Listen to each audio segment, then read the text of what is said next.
Welcome to the show, Sarah. Thank you. It's great to be here. How did you get into the shared economy space?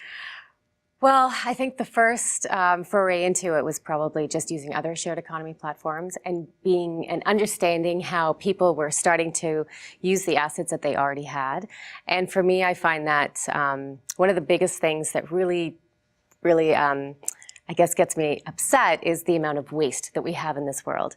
And so the more that I saw that people were using other people's assets, the more that got me really excited. Because if someone's suddenly using Uber more often, they don't have to buy as many cars. And if you're using more people's homes, then you don't have to build as many hotels. And then in the case of obviously storage units, you don't have to build as many storage units if you can leverage other people's assets. So, It's 20 years from today. Your company has massively grown. And all of a sudden, you discover that one of your largest competitor just dramatically increased the number of customers that they have. Okay. And you have nowhere to go. The ceiling's all done. Okay. What are you going to do? Well, I think that there's two ways to look at it, possibly more. The first is acquisition. So after 20 years, knowing how difficult the space is to get started, in the case of someone like Airbnb, we've seen how long it's taken them. Working with that competitor and actually amalgamating the two different companies together, I would say would be a big asset to both them and to our company. And it takes a lot of time and effort to manage all these different areas and all these different people. And after 20 years, that's going to be a lot of assets and listings to manage. So I see that as being a great opportunity. And then in another sense is, get more capital and acquire them and actually bring them under our wing. So there's, the win-win situation possibly for both, but definitely in this space, I think that once people's storage items or once they're already using one platform, it doesn't make sense to move over to another one. So acquisition is always best.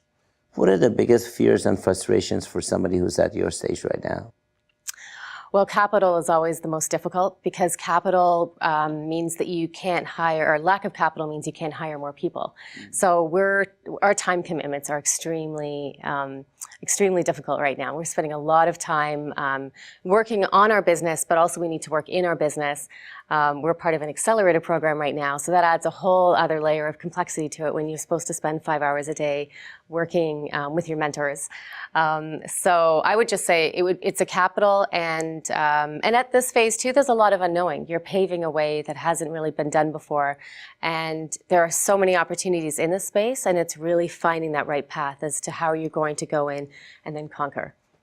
For somebody who wants to start or gets into a shared economy tomorrow, what are 5 practical advices you could give them from what you've learned in your field so far? So the first thing I would say is validate. Validate. Have a lot of conversations with people. Find out what people are doing now. Find out what people could be doing, and if your product would really be something that they'd want to use. If there's a real pain point for people, if they're going to bother going onto your platform at all to use it, or if they're using other services that they're finding are fine and they're happy with it. Now, if you're offering them a real opportunity, in this case, to make money and save money, and both parties feel happy about doing so, then I think that's great. I also think it's really important, especially from a marketplace standpoint, because of startups, marketplaces are very hard to do. I would say it's great to align yourself with some great mentors, some great organizations or institutes like the various ones we've been associated with, because they give you access to those great minds that I think are so important in this space. Networking is extremely important, so the connections that you make, the people that you speak with, and then also I would say connecting with people in this space, looking at competitors, talking with them, finding out if there's anyone else doing it around the world. Are they being successful? How are they doing it?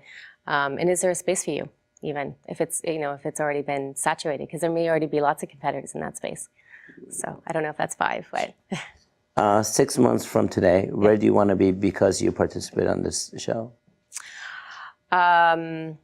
Physically, I want to be both in Toronto and possibly in a U.S. office, because I do think that eventually, and maybe not 6 months, maybe it'll be rolled out later, but we do want to have an eye for the U.S., and that's our go-to market strategy as well.